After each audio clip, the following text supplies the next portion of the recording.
government chairman.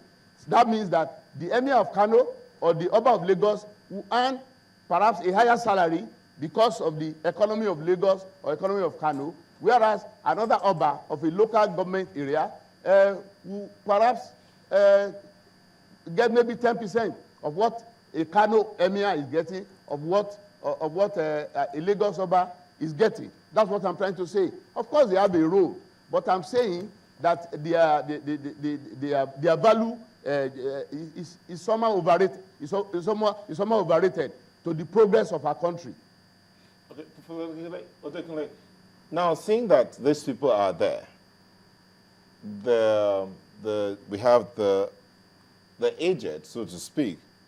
More of them are in that conference, and we have this per se. Let's just say that we do not have an opportunity to do a recall or change the constitution of the conference. What do you hope this conference will bring forth? Thank you very much. This I was saying before, that there are between 20 to 25% of people who, by their antecedents, we can rely upon them. Take a Femi Falana, regardless of some reservations. Okay, take, again I repeat, the academics I know there, the civil society people I know there, and there are many like that we don't even know about, but who actually have the interest of Nigeria at heart. And I'm saying these people should know the context in which they are operating. They should be vigilant, as they have been vigilant about this argument on 3/4 or 2/3. Because I believe the 3/4 business is to make sure that the conference will never reach any revolutionary decision, that things will not be voted in and the status quo will remain. So these few people, however few they are, they should not keep quiet. The press should not keep quiet, and they should make sure that no shenanigans of the leadership of the conference, you prevent them from getting the major issue confronting Nigeria to be in front burner. And I've told you, the major issue is to have a new Nigeria where economic and social rights will be justiciable, where the ethos of the collective will override that of the greedy individual, where there will be good governance, where there will be sincere confrontation with corruption. Now, these few people, if we don't recall those others, these few people can do that by being vigilant. And they should avoid the way committees are put up. They should be vigilant about the composition of the committees and about the party of committees with certain people to come out with certain outcomes. So their job is more difficult. They must be vigilant. All right, Professor Femi Adekunle is a criminologist and a public affairs analyst. Thank you for speaking with us today on Sunrise Daily. Okay, Thank you very much. Yes, we've got another perspective coming your way in just a moment. Join us again. Embracing life to the full means coming into contact with germs, Feeling brightly energized. which could mean facing some unexpected moments. Feeling brightly energized. Even family fun time is no sweat at all. That's because I use Dettol Re-Energize. It protects me and my family from everyday germs. With bursts of orange citrus, I end my day the way I started. Re-Energized. A hectic lifestyle or overeating can cause a burning pain in your chest. That's heartburn. Take Gaviscon. One dose relieves in 3 minutes to soothe the pain of heartburn. It goes straight to the source to work for hours, providing long-lasting relief. That's why I recommend Gaviscon. I recommend Gaviscon. Gaviscon, fast relief you can actually feel. Enjoy exclusive benefits suited just for you with the new Airtel Premier Club.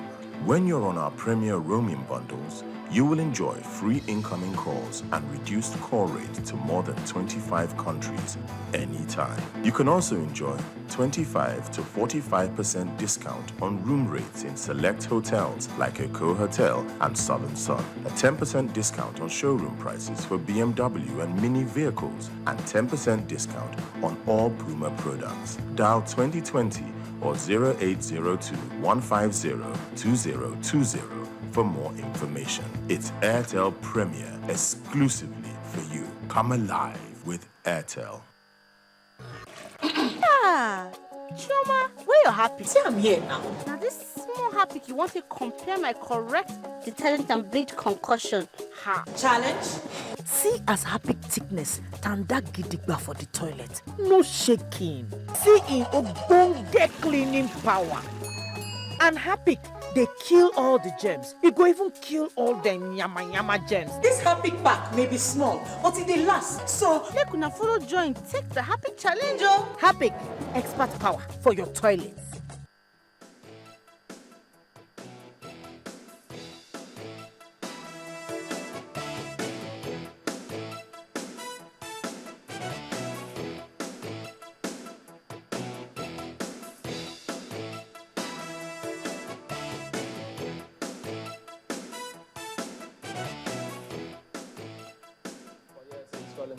Joins us now, a constitutional law analyst, as we continue our focus on the ongoing national conference. Thank you for coming on this morning. Thank you.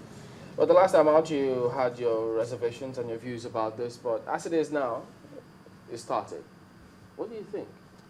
Well, unlike I've listened to some of the other analysts that you've spoken to, and from what I've observed, I think the conference is doing okay. I don't think they are doing as badly as some of them are saying they're doing.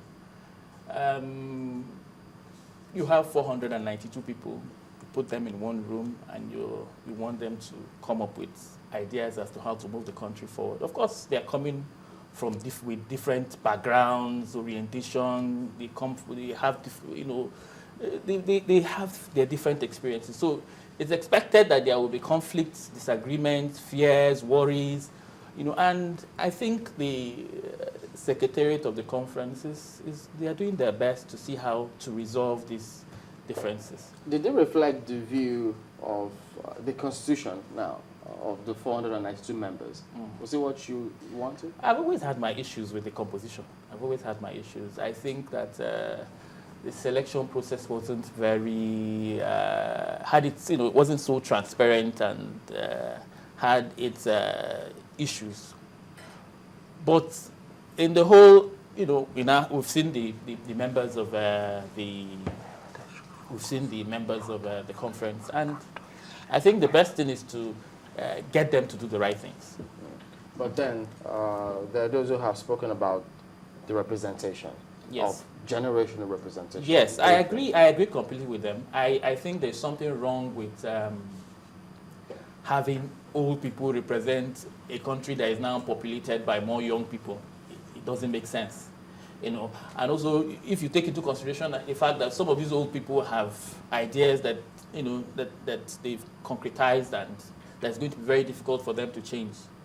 So there are issues. But for me, I think it will be difficult now to start withdrawing some people and injecting some people. It's going to be very chaotic. And then what will be the basis for withdrawing, and what will be the basis for selection again?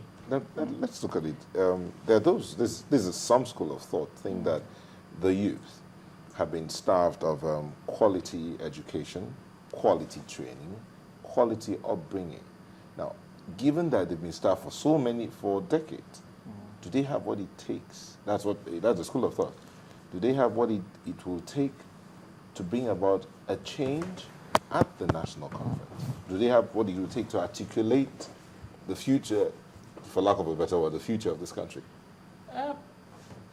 To an extent, I agree that the youths that we have today have their own issues. When you look at the National Association of Nigerian Students, for example, and the National Youth Council, and all the crises that they've been having, of course, it puts a question mark on their ability to come together to come up with ideas that would be better than what the people there now at the conference are doing.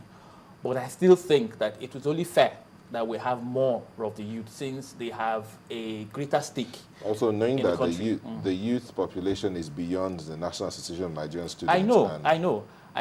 But the point I'm making is that there are challenges, like you said, there are challenges. They've really not lived up to expectation. If you compare the generations of the Wole Soyinkas of this world and generations today, you see that there is a difference. If you see the works that they did, at when they were young people and what we're doing now. Of course,